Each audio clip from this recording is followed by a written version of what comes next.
In today's digital environment, visitors of the largest library in the world do not need to physically check all of the 134 million items in the Library of Congress. The library has been transforming its existing holdings to digital format and preserves the digital content on the web. Chris Murphy is the head of Near East section at the Library of Congress. The library began its digitization efforts about 15 years ago, and its first big project was called American Memory, in which documents about American history, photographs, maps, and many other items were digitized.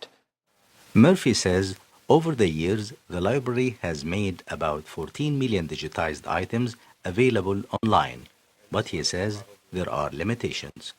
Generally, we do not digitize books unless they are in the public domain, meaning that there's no copyright difficulty or no impediment caused by copyright.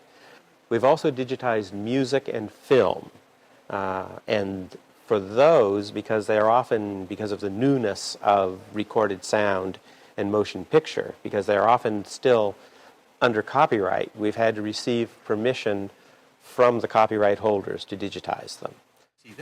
Murphy says 32 manuscripts from Mali in West Africa, now moved onto the internet, will prompt scholars to rewrite the histories of Islam and the transatlantic slave trade.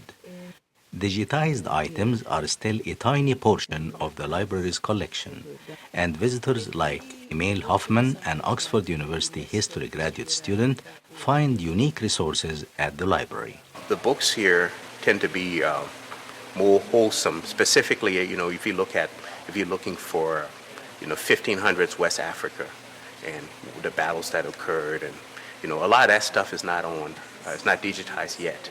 However, I can find a lot of information in the books here. Mary Jane Deep is the chief of African and Middle East Division at the Library of Congress.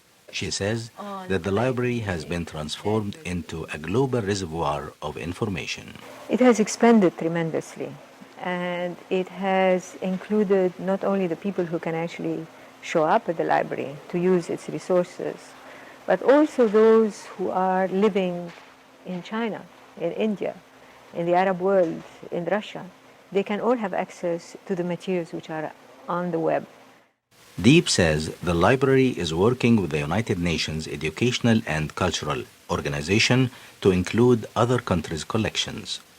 And the World Digital Library is really a virtual library in which countries from around the world will eventually be able to digitize their collections and put them up on the web virtually to create this library.